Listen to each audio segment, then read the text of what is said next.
ڕێز و سڵاو بۆیەوە بینەرانی خۆشەویستی تەلەڤیزیۆنی کۆمەڵە و بەرنامەی لێکدانەوە هەڵوێست. ئازیزان، سێ بەرنامەمان ئامادە کردووە بۆ بەرنامەی لێکدانەوە هەڵوێستی ئەمڕۆکە. یەکەمیان لە بابەتێک لە ئامادەکردنی بەڕێز مؤمین زەڵمی باسێک لە خاڵە سەرەکیەکانی شرۆڤەیەکەکە لە ژێر ناوی شەڕ تا ئاشتی. خاڵە سەرەکیەکانی شرۆڤەیەکی ئامادە کردووە ڕووداوەکانی 10 ساڵی ڕابردووی ڕۆژهەڵاتی ناوەڕاست پێکەوە بەستنی پێویستە بۆ تێگەیشتن لەوەی ئێران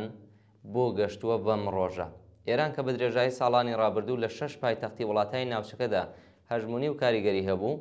بەرەی مەقاومە زۆر بەهێز بوو، وەک هێزێکی سەرەکی لە کێشەکانی ئازەربایجان، ئەرمەنستان، شەڕی ڕۆسیا و ئۆکراین، پرۆسەی ئاشتی تورکیا،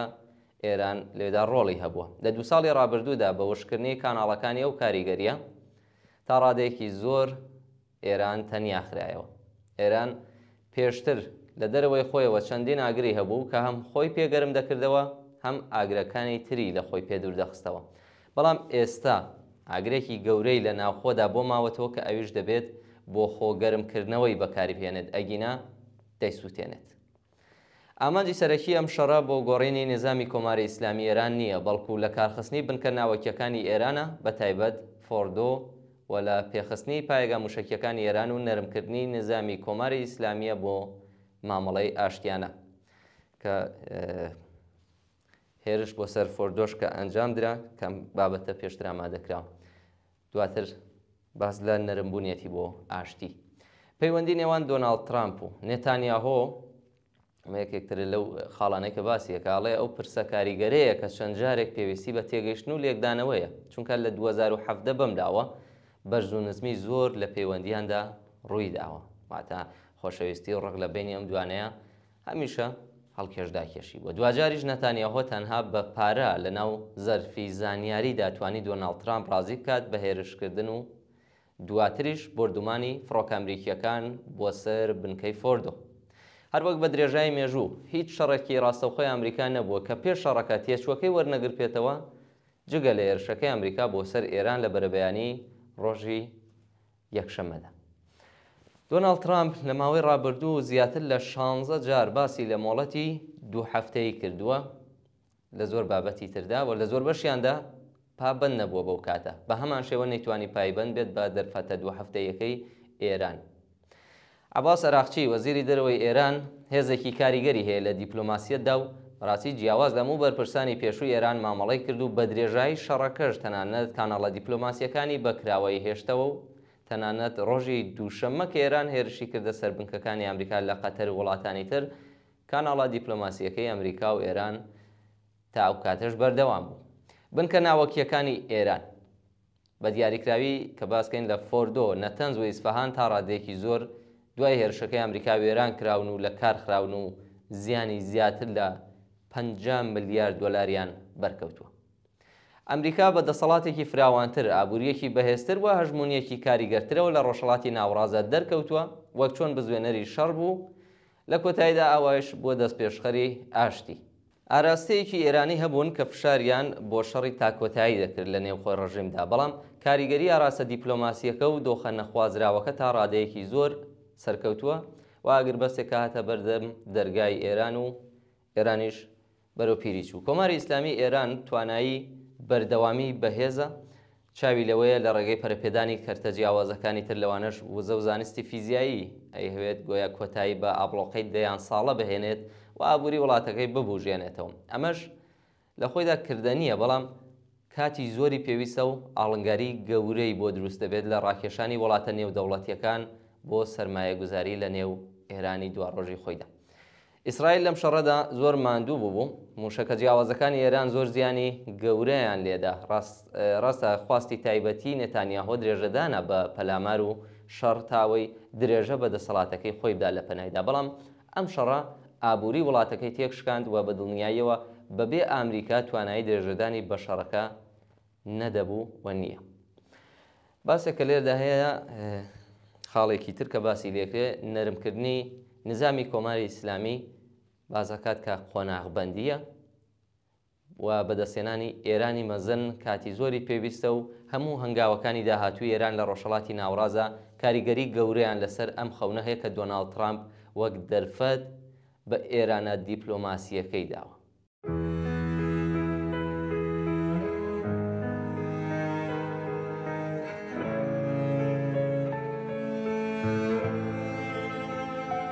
Spark in an eye, a young heart silenced too soon. Dreams ruined, life taken, and around summer gloom. But my name became a beacon for my nation to rise. Echoes of my story spread in lightning the skies. Whispers of liberation rise, ascending through the air. Children of Kurdistan lead with courage, they declare. Tehran smiles for death alone, in its embrace, peace unknown. Every girl and boy in its grasp halted. From this land, no life shall bloom, only shadow, only gloom. My dear Kurdistan torn apart, yet to find stirs the heart. Daughters led the way for liberation's eternal flame.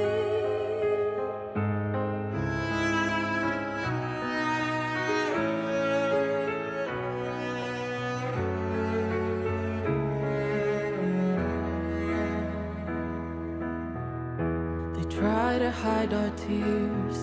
veil trees in mournful shades, cloak waters in heavy chains, strangle roads where silence lays. Sowing discord in distant lands with strength that won't relent. Songs are hushed and dreams are slain, endless mournful lament. Whispers of liberation rise, ascending through the air. Kurdistan take the lead with courage, they declare. Tehran smiles for death alone, in its embrace, peace unknown. Every girl and boy in its grasp halted. From this land, no life shall bloom, only shadow, only gloom. My dear Kurdistan torn apart, yet to find stirs the heart. Daughters led the way for liberation's eternal flame.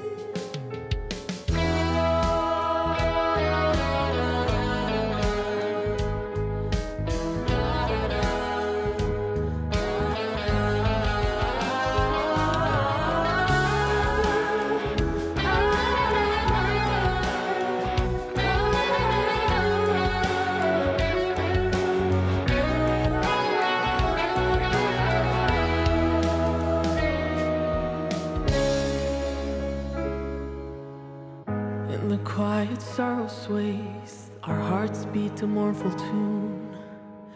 Sheena, your name aflame beneath the darkened moon. In the echoes of our souls, the light begins to glare. For our legacy we stand, with courage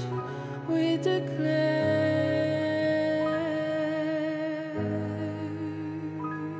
بێبەرقی و بێئاوی کێشەیەکی زۆر جددی ئێسای کۆمەڵگای ئێرانە. کۆماری ئیسلامی هەموو سامان و سەروەتی ئێرانی خەرجی سەرکوت و خەفەقان لە ناوەی وڵات و تێرۆریزم و ئاژاوەگەڕی لە دەرەوە و پرۆژەی فەشەل و بێکەڵکی ئەتۆمی کردووە و ئێستا تەنانەت سەرەتایترین مافی خەڵکە بریتی بێت لە دابینکردنی ئاو و کارەبا پێی دابین ناکرێت. ڕژیمێک کە باز لە بێهێزبوونی لە ناوچەکەەوە لە ئاستی جیهاندا دەکات، دوای 46 ساڵ لە گەیشتن بە دەسەڵات نەتەنیا نەیتوانیوە پێش بە گرانی کەمەرشێن، بێکاری ملیۆنی و زۆر کێشەی کۆمەڵایەتی دیکە بگرێت، ئێستا گەیشتوێتە ئاستەی کە زەروریترین و ئەساسیترین پێویستی خەڵکیانی ئاو بەرقیشی پێدابین ناکرێت. بەڵام نەبوون و کەمبوونی ئاو بەرق بە ئاسانی بۆ حکوومەتی ئیسلامی تێناپەڕێت. ئاو و بەرق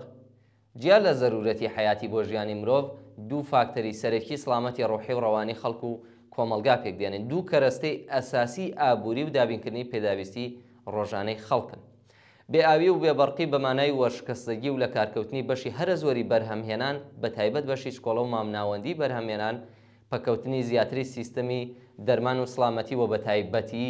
لە سەردەمی گەرمای هاوێن کە ژیانی بە ملیۆنەها خەڵک دشوارتر کردو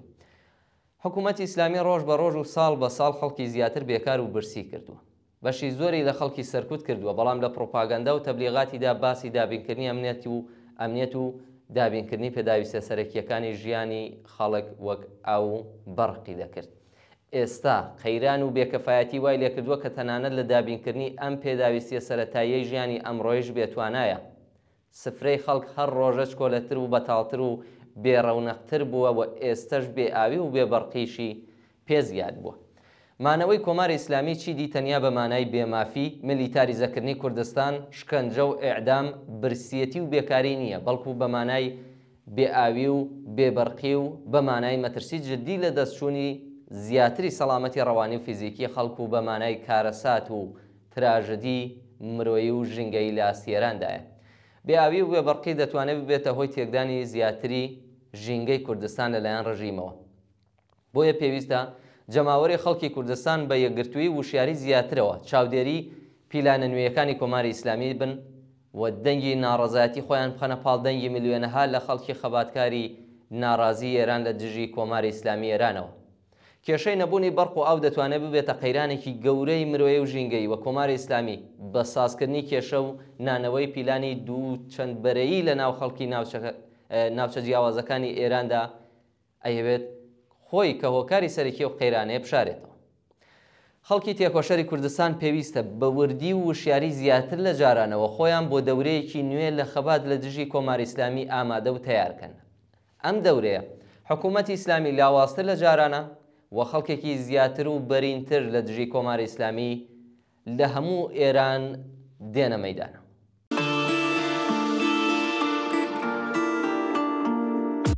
بله بله قربان زندگی نرماله یه سال کار کرد یه شب شام کفاره بله چشم قربان زندگی نرماله به جز اینم نمیگیم مبادا کی جرم باشه بله بله قربان زندگی نرماله یکی تو گور خوابه یکی 10 تا برج داره بله چشم قربان زندگی نرماله حقمونو نمیخوایم مبادا کی جرم باشه قربان پایینو دیدید سفره خالی رو دیدید شما نورتون زیاده شهر تاریکو دیدید اینجا که باریک کمر چون خونا رو مکیدید اینجا که کثافتتون رو از بالا میریزید دیدید چقدر فرق داریم دوریم ازتون بلیت نمیخواد دعوت منی تمتون پسر برو تو اتاق آقا رو نترسون ایشون کنه و پاره ندیدن نه حتی از دور قربان نظاره کنید شما ستاره شدید با کرسوی نور همینا که اعدام میکنید شما با اشتباه رشد کردید به جای توبیق نقد منتقدم بریدی تا اراده کنید قربان شیرین کنید کامتون رو تلخ کلامم اینجا مردم فقط زندن زندگی ندارن بچه های ما شبا سر رو گشنگی میذارن ببخشید وجدانای شما چجوری میخوابن بله بله قربان زندگی نرماله یه سال کار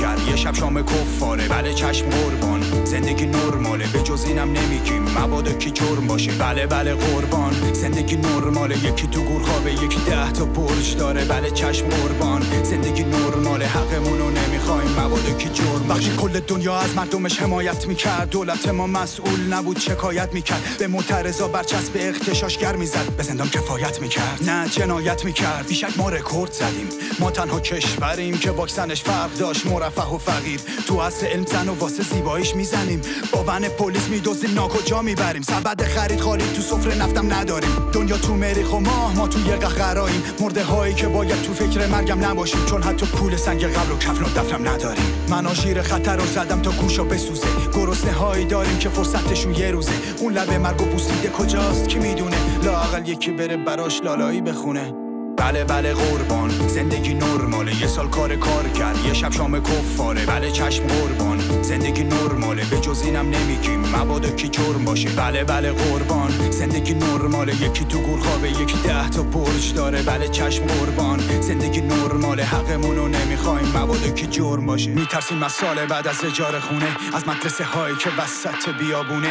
پرنده پر نمیزنه تا بیاب و دونه این زندگی نرمال یا بیمارمونه جنس بیکیفیت اینجا مثل طلا میمونه کارگر دو شیفت شیفت میدوه پراید فرار میکنه توی این چرخه فاسد تلاش میخوره سیستم واسه یکی 1 میلیون رو فدا میکنه واسه مالکشا که تو آمریکا مست فسادن برون ریزی عقده تخلیه فاضلابن اینجا چپ و راست نداره همه یه جناحن میگیم گیر باطلاقی میگن پی اصلاحن احیانا چیزی هست که بهتون بر بخوره احیانا فکر کردین شهروند بردتونه مردم نون نخورن نون شما چرب بمونه قربان گفتنم دلیل گیجی سرتونه تانکرای نفت تو صف تو راه رفت لاله های سرخ فرش دلار سبز شهر پر از فقر سوت صدای مرگ مسحور پول و روح رجال پست بدون جناحیم دنبال رهایی دستای گره به هم زنجیر انسانی بدون جناحیم دنبال رهایی قدرت اتحاد تقدیر خود مایی تانکرای نفت تو صف تو راه رفت لاله های سرخ فرش دلار سبز شهر پر از فقر سوت صدای مرگ مسحور پول و روح رجال پست تانکرای نفت تو صف تو راه رفت لاله های سرخ فرش دلار سبز شهر پر از فقر سوت صدای مرگ مسحور بینەرانی خۆشەویست دوا بابەتمان دەربارەی ژینگەی وێران لەژێر دەسەڵاتی کۆماری ئیسلامیدایە لە ماوەی 46 ساڵی ڕابردووی دەسەڵاتی کۆماری ئیسلامیدا ژینگەی ئێران گەورەترین و قەرەبوو نەکراوەترین خەسارەتەکانی بۆ بەرکەوتووە ئەم ڕژیمە نەتەنیا ژیانی ئەمڕۆی زۆربەی هەرە زۆری خەڵکی ئێرانی بە فیڕۆداوە و نەتەنیا ئێرانی کردووەتە زیندانێکی گەورە بۆ دانیشتوانی بەڵکو بۆتە هۆکاری لە ناوبردنی ژینگەی نەوەکانی داهاتووی ئەم وڵاتەش لە سەردەمی دەسەڵاتی ئەم ڕژیمەدا بەهۆی کاری نەزانانە و سیاسەتی قازانجپەرستانە و کردەوەی نابەرپرسانە ئەم باراویەکانی ژێر عەرزی بەتاڵ بوون و دەریاچە و تاڵاوەکان وشک بوون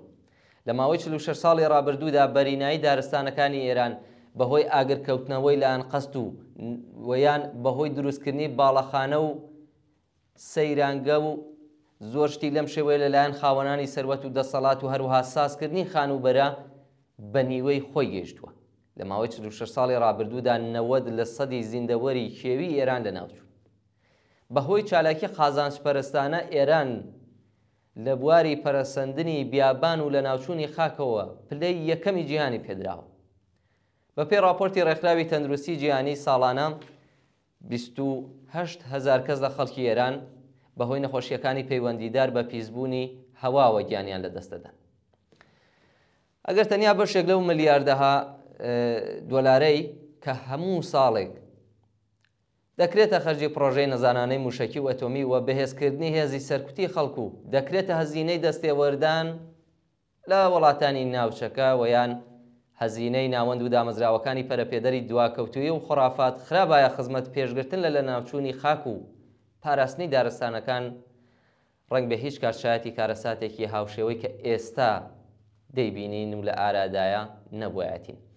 کۆماری ئیسلامی نەتەنیا دەست ناداتە زیندووکردنەوەی دارستانەکان بەڵکو دەست لە ناودەستی سەرمایەدارە قازانجپەرستانەکان بە وێرانکردنی ژینگە بارودۆخەکە لەوەی کە هەیە بەردەوام خراپتر دەکات دەوڵەتێک کە خاوەنی یەکێک لە بەهێزترین ماشێنە جەنگیەکانی ناوچەکەیەوە پتر لە 1 ملیۆن هێزی ڕێکخراوی نظامی هەیە دەتوانێت زۆرتر و زۆر بە ئاسانتر بەر بە پەرەسەندنی هەر ئاگرکەوتنەوەیەک لە دارستانەکان بگرێت ئەوەی کە باسرا لەسەر ژینگە تەنیا نمونەیەکە لە تاوانە ئاشکراکانی ڕژیمی کۆماری ئیسلامی دەرهەق بە ژینگەی ئێران و ژیانی ئەمڕۆی مرۆڤەکان و نەسڵەکانی داهاتوش بێگومان بەبێ هەوڵدان بۆ ڕزگاربوون لە چنگ ئەم ڕژیمە هیوای گەیشتن بە ژیانێکی ئاسوودە و ژینگەیەکی ساڵم بێمانایە مكين سركاويان وشيوه هاي خاليتهم جان وجان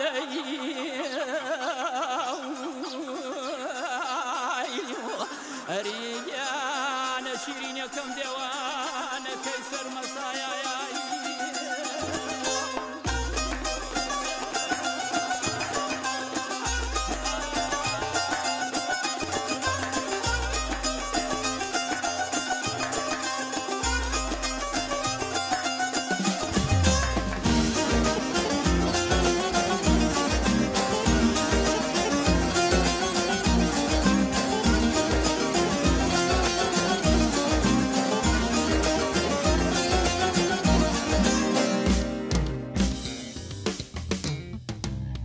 ئێمە پەروەردەیلانکی یەکسانین سادەی زاگرۆس و سروشتی جوانی ئێمە پەروەردەیلانکی یەکسانین سادەی زاگرۆس و سروشتی جوانی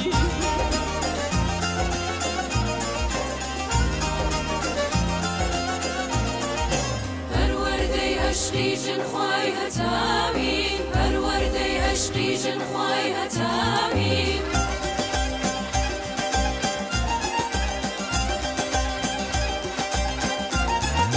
دەروەستی ماف و هێزی ژنانین ئێمە پەروەردەی لانکی یەکسانی زادەی زاگرۆس و سروشتی جوانی ئێمە پەروەردەی لانکی یەکسانی زادەی زاگرۆس و سروشتی جوانی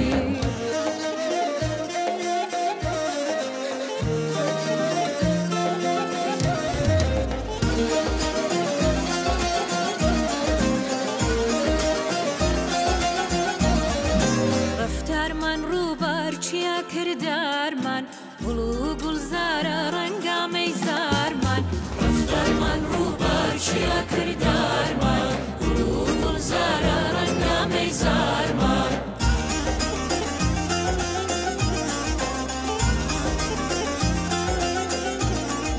جوانی و هەڵپەرکی و خۆشی ژیانمان جوانی و هەڵپەرکی و خۆشی ژیانمان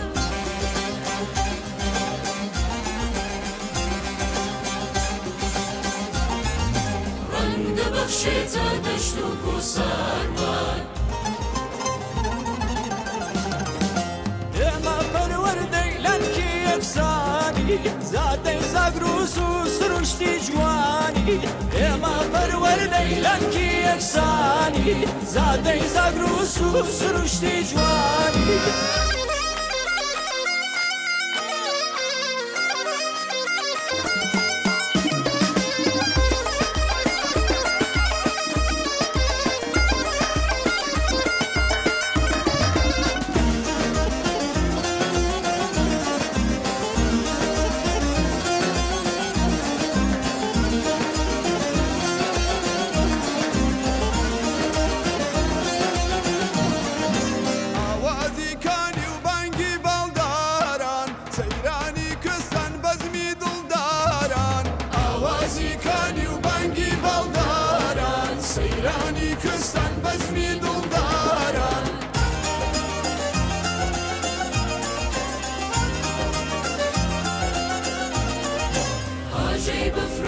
موسیقی باران هاجی بفرا و موسیقی باران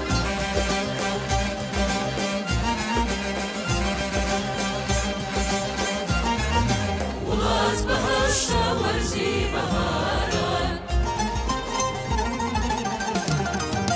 ئێمە پەروەردەی لانکی یەکسانین زادەی زاگرۆس و سروشتی جوانین ئێمە پەروەردەی لانکی یەکسانین زادەی زاگرۆس و سروشتی جوانین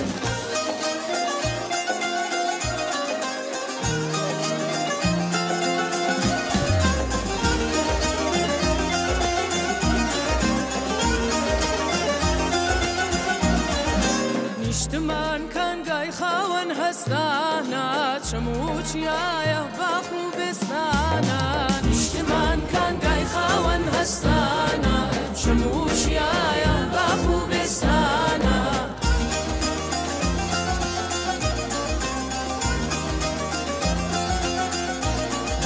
زاگرۆس ماڵبەندی هونەر و جوانی زاگرۆس ماڵبەندی هونەر و جوانی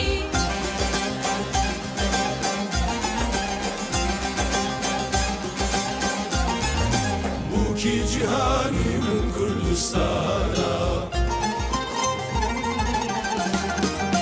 ئێمە پەروەردەی لانکی یەکسانین زادەی زاگرۆس و سروشتی جوانین ئێمە پەروەردەی لانکی یەکسانین زادەی زاگرۆس و سروشتی جوانین بینەرانی خۆشەویست بە پشێوەی گەشتینە کۆتایی بەرنامەی لێکدانە و هەڵوێستی ئەمڕۆکەمان زۆر سپاس کە تا بە کۆتایی لەگەڵماندا بوون و هیواداری ناوڕۆکی بەرنامەکەی ئەمڕۆمان جێگەی سەرنجیەوەی ئازیز بووبێت تا لێکدانەوە هەڵوێستێکی دیکە بە ژیانێکی پڕ لە کامەرانیتان دەست پێر.